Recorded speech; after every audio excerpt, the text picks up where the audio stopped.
मैं रोहित सिंह चौहान इटावा से। मैं आईपा के मंच पर आप सभी का स्वागत करता हूं। All India politics progressive association जो कि आईपा है, और यह मंच जो है सकारात्मक राजनीति की पहल करता है। आज इस मंच पर हमारे साथ मौजूद हैं भारतीय जनता पार्टी के वरिष्ठ व कद्दावर नेता विमल भदौरिया, जो आगामी विधानसभा चुनाव को लेकर भारतीय जनता पार्टी से दावेदारी ठोक रहे हैं। विमल जी, आपका स्वागत है आईपा के मंच पर। धन्यवाद। आईपा की जो पहल है वो आपको कैसी लगी? सकारात्मक पत्रकारिता जो आईपा के मंच के द्वारा हो रही है, ये बहुत अच्छी पहल है। मैं इसके लिए आपको बहुत बहुत बधाई देता हूँ। अच्छा, ठीक है। आप भारतीय जनता पार्टी से बहुत लंबे समय से जुड़े, इससे पूर्व में भी आप समाजवादी पार्टी में रहे। अब बीजेपी की सरकार है प्रदेश में और केंद्र में, 22 का इलेक्शन नज़दीक है। अगर भारतीय जनता पार्टी आपको उम्मीदवार बनाती है तो किन मुद्दों को लेकर आप जनता के बीच में जाने वाले हैं?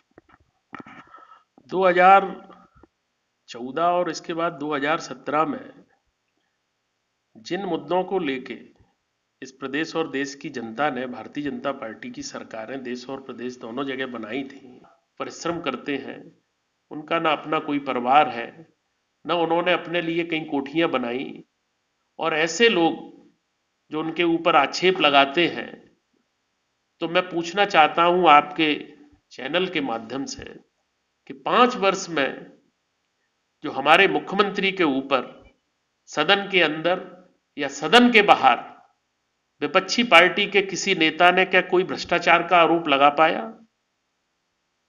तो ऐसे हमारे महामानव जो हमारे मुख्यमंत्री जी हैं, डेड ऑनेस्ट, ऐसे मुख्यमंत्री कई वर्षों के बाद होते हैं, दिन रात आमजन की सेवा कर रहे हैं और प्रदेश को निरंतर उन्नति के पथ पर ले जा रहे हैं।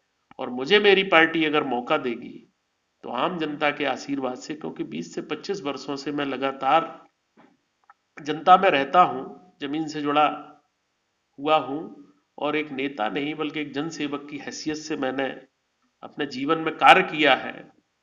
और मैं इटावा सदर विधानसभा क्षेत्र की सम्मानित जनता के आशीर्वाद से मैं अगर विधायक चुना जाता हूं तो मैं जाति, वर्ग, धर्म, इन सब से ऊपर उठकर मैं बहुत ईमानदारी से अपने इटावा विधानसभा क्षेत्र की जनता के सुख दुख में भागीदार रहूंगा, उनकी बहुत ईमानदारी से सेवा करूंगा, गरीबों की ताकत बनने का हमेशा प्रयास करूंगा। अन्याय के खिलाफ मैं लड़ता रहा हूं, अन्याय के खिलाफ लड़ता रहूंगा।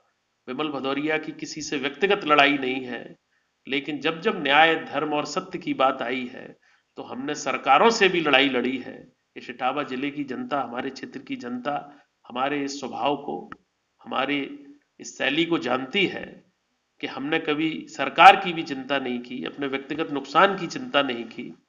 और मैं डंके के चोट पर एक बात आपके चैनल के माध्यम से कहना चाहता हूं कि विमल भदौरिया के ऊपर एक भी व्यक्ति पूरी विधानसभा का अगर कोई जमीन कब्जा करने का आरोप लगा दे, कोई चरित्रहीनता का आरोप लगा दे, कोई व्यक्तिगत लड़ाई का आरोप लगा दे, तो मैं राजनीति करना छोड़ दूंगा। मैंने राजनीति में कभी भी शक्ति का उपयोग जमीन कब्जा करने के लिए, लोगों पर धौंस जमाने के लिए मैंने कभी शक्ति का उपयोग नहीं किया। मैंने हमेशा शक्ति का उपयोग जो कमजोर हैं, जो पीड़ित हैं, जिनके साथ अन्याय हो रहा है, हमेशा विमल भदौरिया उनके साथ खड़े रहे। और मैं आगे भी अपनी पूरी विधानसभा क्षेत्र की जनता, अगर न्याय की कोई बात होगी, उनके साथ कोई अन्याय होगा, तो मैं सब कुछ छोड़कर उनके साथ खड़ा होऊंगा और सरकारों से भी लड़ने में संकोच नहीं करूंगा। ये जिनको लेकर आप जनता के बीच में जा रहे हैं, और आगे अगर आप विधायक बनते हैं तो उन मुद्दों पर अमल होगा, और क्या ऐसी चीजें हैं जो लोगों को विकास देंगी? देखिए, हमारे जिले में अगर सबसे बड़ी कोई अगर कोई कार्य रह गया है, पूर्व की सरकारों ने कोई ध्यान नहीं दिया। कई वर्षों तक कांग्रेस रही, सपा रही, बसपा रही। हमारे जिले में अगर किसी एक अगर सबसे बड़ी अगर कमी है तो इंडस्ट्री की है, क्योंकि लाखों हजारों हमारे जो युवा है वो पढ़ लिख कर, चूंकि उद्योग न होने के कारण उनको माइग्रेट होना पड़ता है, उनको बम्बई, गुजरात, दिल्ली, अन्य प्रांतों में जाना पड़ता है। तो ये जरूर दुर्भाग्यपूर्ण है और हमारे लिए शर्म की विषय बात है कि हम जितनी भी सरकारें रही हैं उन्होंने यहां पर उद्योग नहीं लगाया, और जो हमारे पुराने उद्योग इस जिले में लगे थे उनका भी बंदरबांट कर लिया। हमारे यहां बहुत पुरानी एक सूत मिल थी जो पूरे उत्तर प्रदेश में जिसका कपड़ा जाता था, और सूत मिल को षड्यंत्र पूर्वक बंद करवा दिया गया और पूर्व की सरकार में करोड़ों अरबों रुपए की जमीन उसका बंदरबांट किया गया और उस पर एक आवासीय कॉलोनी बनाई जा रही है। पूर्व की सरकार द्वारा ये सूत मिल योजनाबद्ध तरीके से खत्म की गई। हमारे यहां इटावा में हथकरघा का बहुत काम है, हजारों की संख्या में हमारे बुनकर भाई हैं। तो मैं अगर विधायक बनूंगा तो ये जो हथकरघा उद्योग है ये बिना सहायता के, सरकार की, बिना विद्युत के नहीं चल पाएगा। तो मैं अगर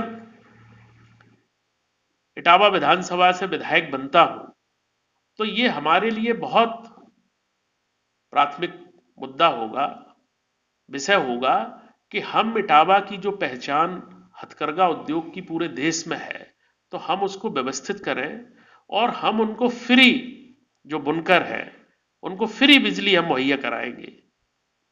और मुझे पार्टी हमारी लड़ाएगी तो मैं अपना जो घोषणा पत्र होगा व्यक्तिगत हमारी विधानसभा के लिए, उसमें ये घोषणा करूंगा कि मैं बुनकरों को फ्री बिजली दूंगा और इस उद्योग को मैं इतने बड़े पैमाने पर ले जाऊंगा कि इटावा का नाम हथकरघा के नाम से पूरे प्रदेश में, देश में जाना जाए। और एक सबसे बड़ा कार्य जो है, कई सरकारें चली गई, जो पचनत बांध हमारे जिले में जहां 5 नदियों का संगम होता है, वहां पर इंदिरा गांधी जब तत्कालीन प्रधानमंत्री थी उन्होंने एक योजना बनाई थी कि ये जो क्षेत्र है चंबल, यमुना, सिंध, क्वारी, पहुज, 5 नदियों का संगम है और ये बहुत पिछड़ा क्षेत्र है और पानी के लिए बहुत समृद्ध है चंबल नदी। मौजूदा विधायक अपने कार्यकाल के दौरान ना खत्म कर पाई हो? देखिए, विधायक जी ने अपने स्तर से काफी प्रयास किया है तमाम कार्यों के लिए और तमाम कार्य करवाए भी हैं, और एक आध काम अगर रह जाता है तो निश्चित रूप से आने वाले समय में हमारी सरकार उसको पूरा करेगी। और मैं समझता हूं कि इतनी जन कल्याणकारी योजनाएं इस केंद्र सरकार की और प्रदेश सरकार की चल रही हैं जिनकी संख्या 48 है। अगर मैं आपको गिनाने लग जाऊंगा तो हमारा आपका रोज जी इंटरव्यू 2 घंटे 3 घंटे का हो जाएगा। अभी ई श्रम कार्ड जिसमें 500 रुपया महीना देने का प्रावधान था, ऐसे लोग जो कहीं रजिस्टर्ड नहीं है, जिन्हें कहीं कुछ नहीं मिल रहा है, उनको 500 रुपया सरकार देती थी, उसको उन्होंने डबल कर दिया, हमारी सरकार ने 1000 रुपया कर दिया। तीनों पेंशन, चाहे वो विधवा पेंशन हो, चाहे वो वृद्धा पेंशन हो, चाहे वो विकलांग पेंशन हो, उसको भी डबल करके 1000 रुपया करने का काम हमारी सरकार ने किया है। कोरोना पैंडेमिक में इतना राशन हमारी सरकार ने बांटा है। और मैं ये भी कहना चाहता हूं कि कोई एहसान नहीं किया। सरकार के लिए जो आम जन है इस देश का, प्रदेश का, वो उसके बच्चों की तरह होता है। तो हमारे परिवार में अगर कोई संकट आएगा तो हमारे परिवार का, हमारे बच्चों का ध्यान कौन रखेगा? तो सरकार ने एक पालक के रूप में, क्योंकि हमें एक ऐसा योग्य प्रधानमंत्री इस देश को मिला है, ऐसा महानायक मिला है, जो सदियों में ऐसे महानायक पैदा होते हैं जिनकी नीति में, नियत में, जिनकी बात में कोई अंतर नहीं है। हमें एक ऐसा महायोगी, संत, तपस्वी इस प्रदेश में मुख्यमंत्री के रूप में मिला है जो प्रदेश की 25 करोड़ जनता को समान दृष्टि से देखता है। संत की न तो कोई जाति होती है, न संत का कोई अपना होता है, संत के सब अपने होते हैं।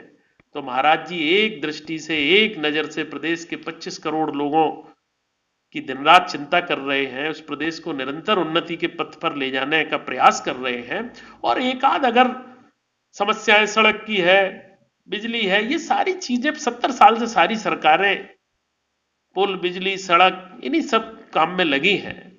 लेकिन मैन टू मैन, समाज में अंतिम पंक्ति में भी अंतिम जो व्यक्ति खड़ा है, अंतिम पायदान पर, जो पीड़ित, वंचित, शोषित जो समाज है सदियों से, उसकी अगर चिंता करने का काम किसी सरकार ने किया है तो इस योगी महाराज की सरकार ने और हमारी माननीय मोदी जी की सरकार ने किया है। हमारी ये दोनों राष्ट्रवादी सरकारें, किसान को समर्पित सरकारें हैं, गरीब को समर्पित सरकारें हैं, वंचित, पीड़ित और शोषित वर्ग को समर्पित सरकारें हैं।